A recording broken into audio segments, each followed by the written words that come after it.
Welcome to this edition of the Bridgewater Review as we look back at stories that we featured on the Bridgewater Now updates over the past month. I'm John Luck. We start today with a news story and a story with a happy ending.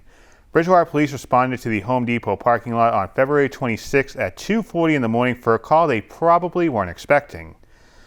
Latonia and Herkins Francois were on their way to the hospital as Latonia was in labor.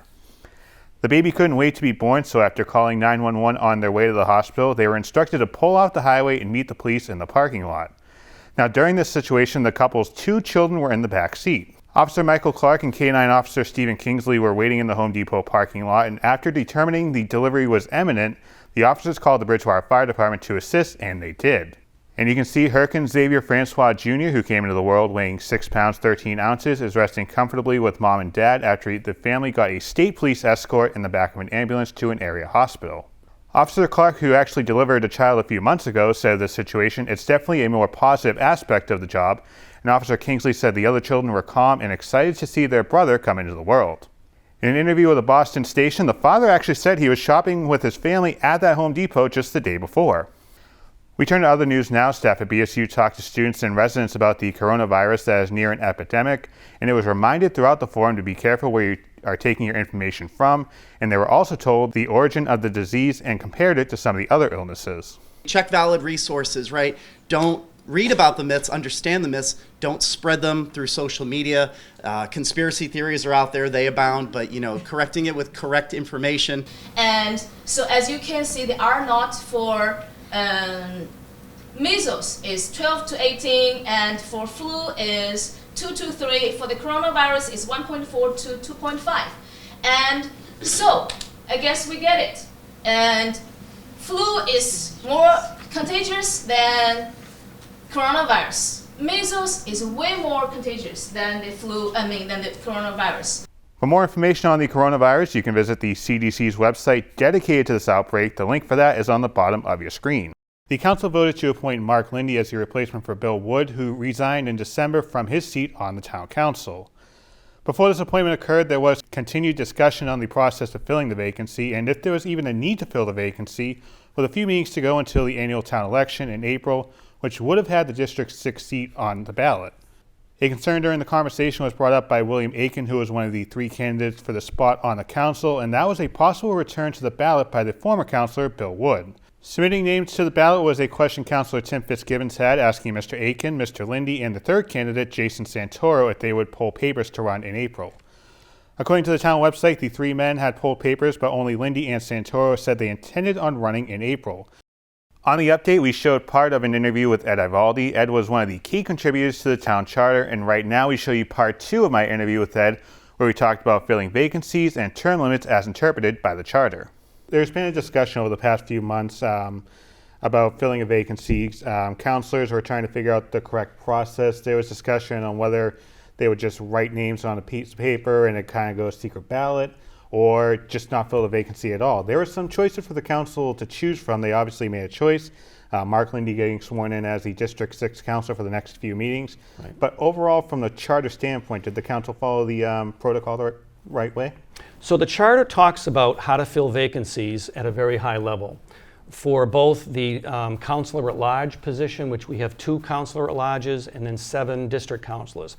It talks about what happens if we have a vacancy within the first 18 months of a councilor taking office, and what happens after if someone resigns, say with 6 months left in their term. It gives some broad guidance around how to fill the vacancies. The details about how that happens is in the administrative code, and there is a section in the administrative code, section 2D, pages 49 through 50, that lays out for the town council the steps that they need to take in filling the vacancy. Now, it doesn't necessarily talk specifically about whether they need to have an oral vote, a roll call vote, or a written vote right now. They may go back and update that to reflect that based on the last discussion they had. But it does talk about people submitting nomination papers, the council having discussion about the nominees, and then voting. But it doesn't specifically talk about how to vote, just talks about that. So that's already in the administrative code. So we have 2 councilors on the town council right now, Councilors Fitzgibbons and Colin Bodas. They're currently in their last terms.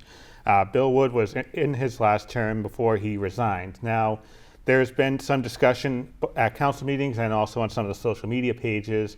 Was this maybe just a way to try and skirt the rules? Now, we have the town charter section on your screen right now, talking about term limits. And I'm going to go down to subsection B here, where it says, no person shall be eligible to be elected as a member of the town council if at any point during the term of office for which the person may be elected, the service of the eligible person would exceed 12 consecutive years on the council.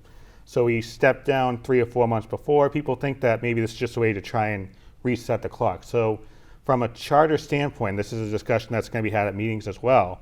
But from a charter standpoint, is there an area where maybe you can reset the clock if you go ahead and resign? Good question, John. So I can go back and just give you a little bit of information about why the charter has term limits in it to begin with. When the charter was initially drafted, the committee wanted to make sure that those people that were going to be running for office and ultimately holding office in our town, that the town council was going to be refreshed every so often. We didn't want necessarily the town council position to be a position for life.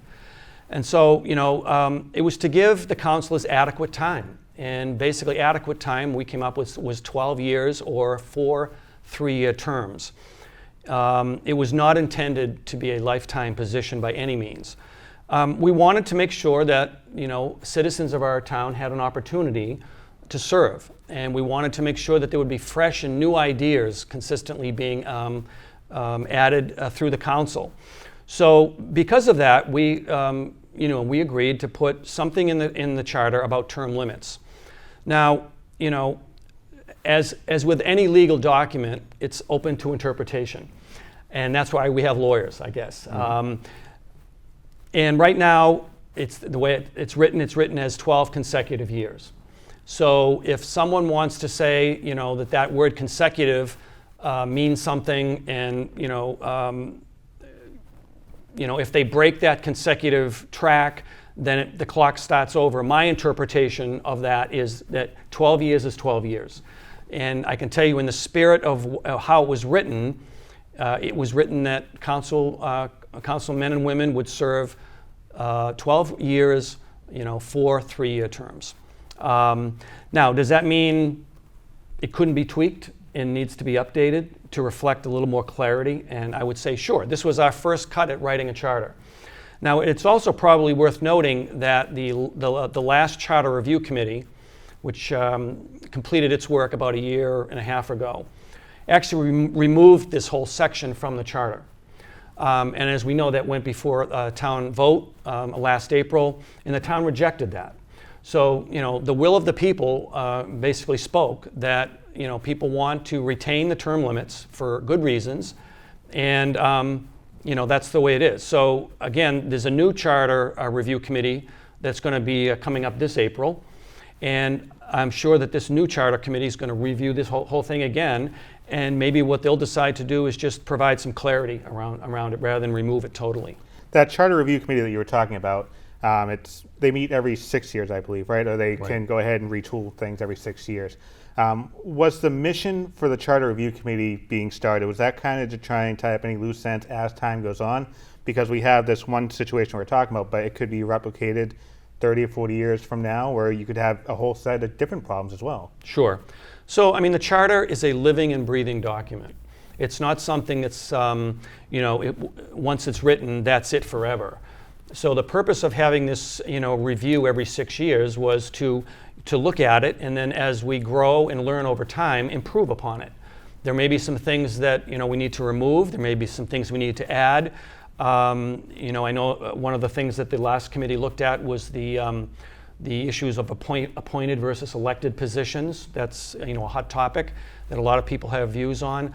But there may be new things in the future that we want to add. So every 6 years, a committee is formed. They present updates to the charter, and then ultimately the citizens of Bridgewater will vote on those updates. And you can visit bridgewaterma.org to find out more about that committee, and we'll have more information as we get closer to that committee relaunching things for the next charter checkup, if you will. So as far as the admin code and the charter goes in the future, Is there a way that the admin code can help out the charter in clearing up some gray areas that there could be left in the charter in the future? Absolutely. As I said earlier, the charter provides the overall framework, and the administrative code provides the details, sort of the how-tos. The only thing the administrative code cannot do is come in conflict with the charter. So, for example, we have term limits, and the term limits are stated as such in the charter. The administrative code cannot change, what the charter says. It can add to it, but it cannot change it.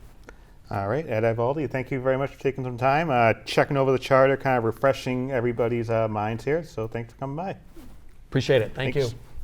That discussion brings us to the list of names so far that have pulled papers. The star next to those names means that the papers have been returned and certified.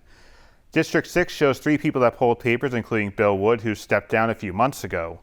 District 3 Town Councilor Sean George is running uncontested as of this taping, and Lillian Holbrook is also running uncontested for the Bridgewater seat on the BR School Committee. Town Manager Michael Dutton showed figures from the paid parking program that started here in Bridgewater last year. There are 3 stations located around the center of town. The first is on School Street, which is used mostly by BSU students. Another is located behind the fire station, and the third is located on Spring Street near the University's Spring Street parking lot. The numbers showed that the School Street meter has generated $41,208 of revenue from over 12,000 users.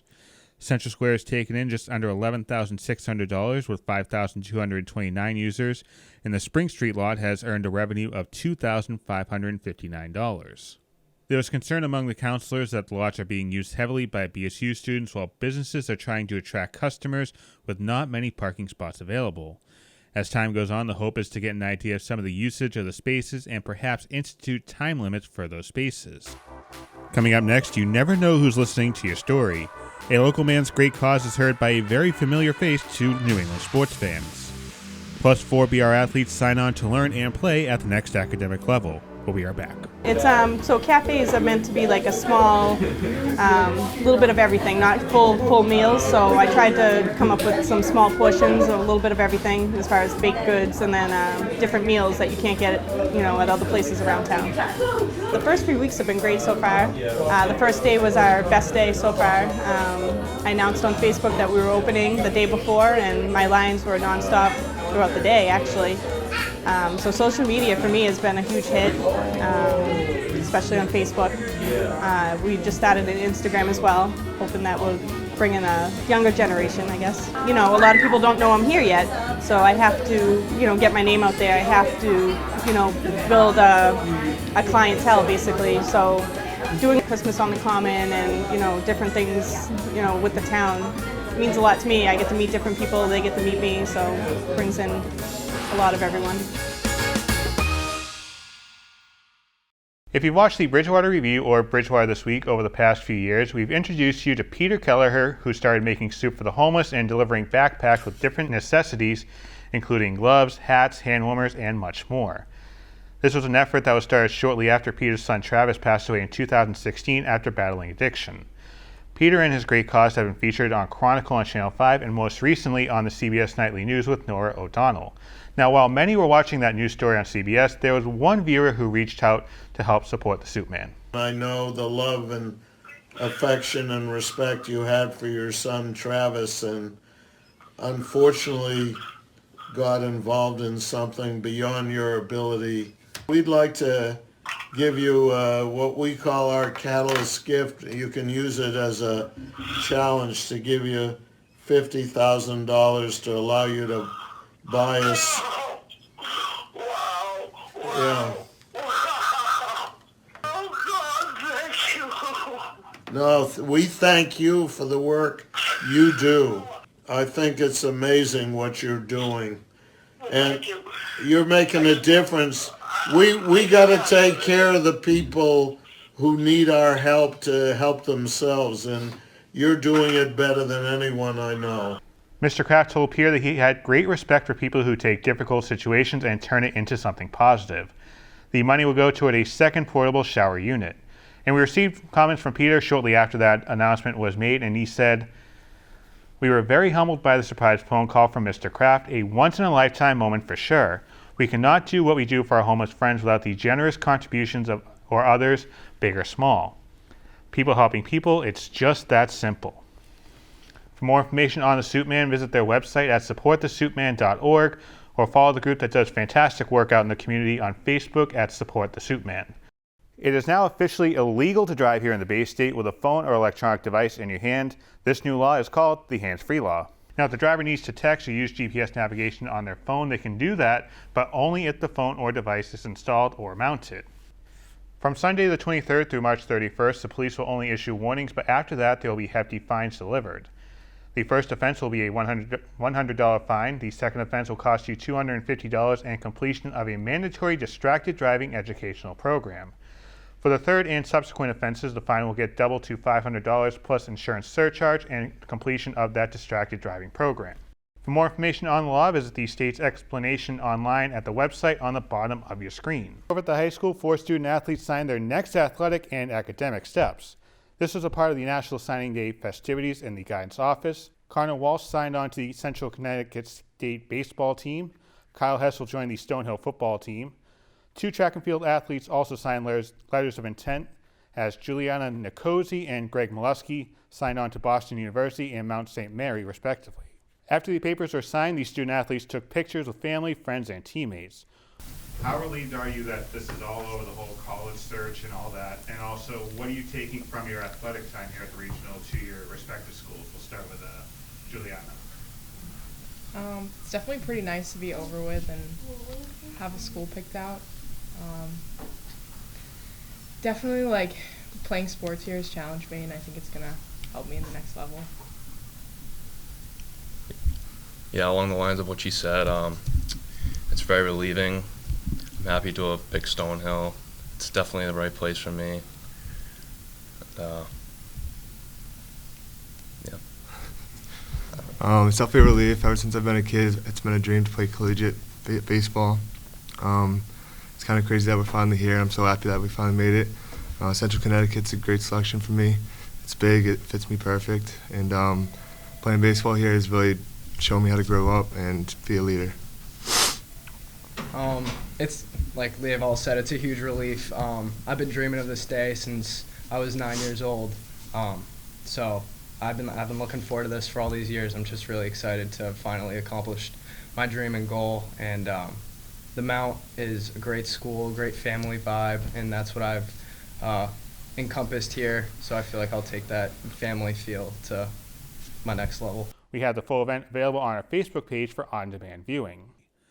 Turning to your health, and many of us want to be informed, but maybe too much political news is taking a toll on your personal health.